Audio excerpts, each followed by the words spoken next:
If you've ever been trapped by anxiety, you know that just telling yourself to calm down is pretty much useless.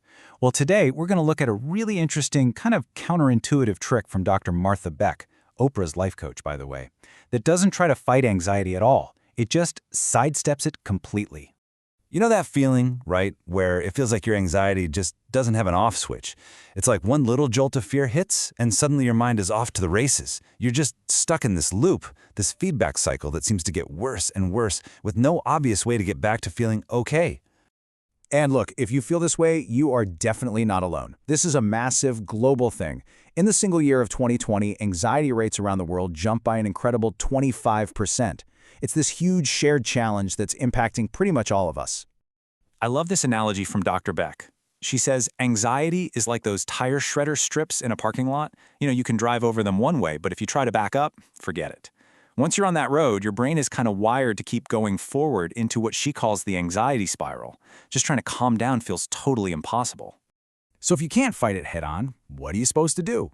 Well, Dr. Beck says that fighting anxiety actually just gives it more power.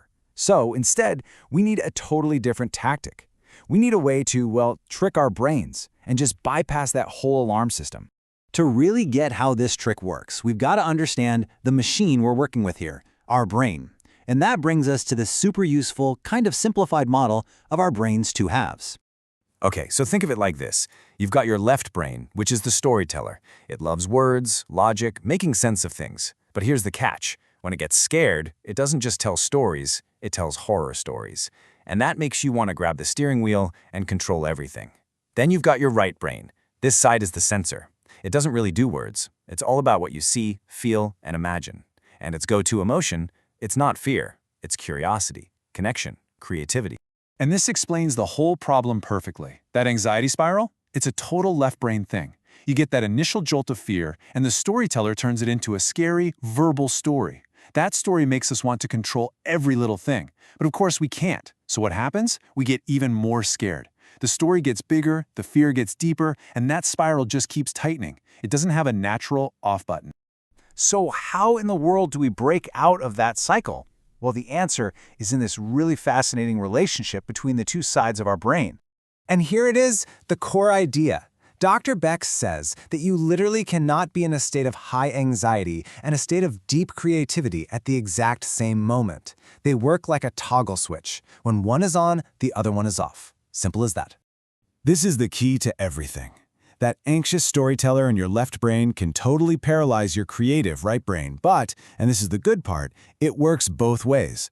We can purposefully fire up our creative sensory right brain to flip that switch and shut the anxious storyteller down. Okay, this all sounds great, but how do you actually do it?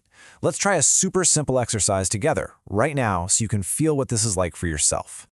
Okay, I want you to just bring something to mind that's bugging you a little bit.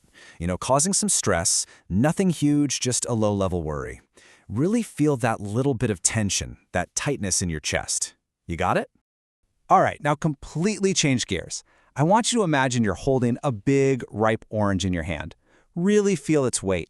Kind of surprising how heavy it is, right? Pay attention to that cool, bumpy texture of the peel under your fingers. Now, bring it up to your nose and take a deep breath in. Smell that sharp, bright, citrusy scent.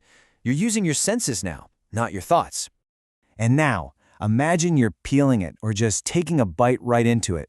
You get that little spray of citrus oil in the air. And as you bite down, you taste that sweet, tangy juice just flooding your mouth. Be there with that sensation.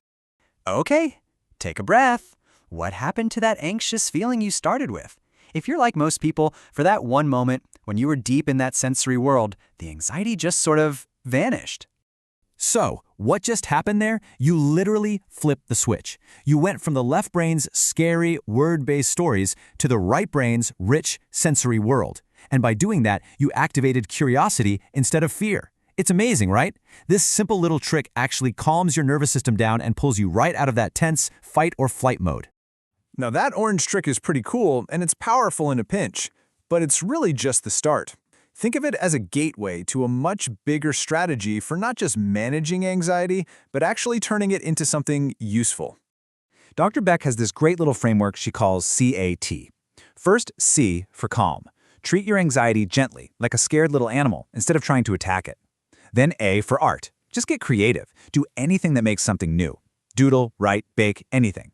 And finally T for transcendence. Use that creative mindset to connect with a bigger purpose. See, the whole point here isn't just to get rid of a bad feeling. It's about filling that space with something good. When you actively choose to be creative, you're not just running away from fear, you're actually building a life that feels more meaningful, more purposeful. And that brings us to this final, really beautiful idea from the writer Frederick Buechner. He said, "Your purpose is where your deep gladness and the world's deep hunger meet." So maybe the goal isn't just to quiet down our anxiety, but to listen for that intersection of what brings us joy and what the world needs, and then ask ourselves, what can we create right there in that space?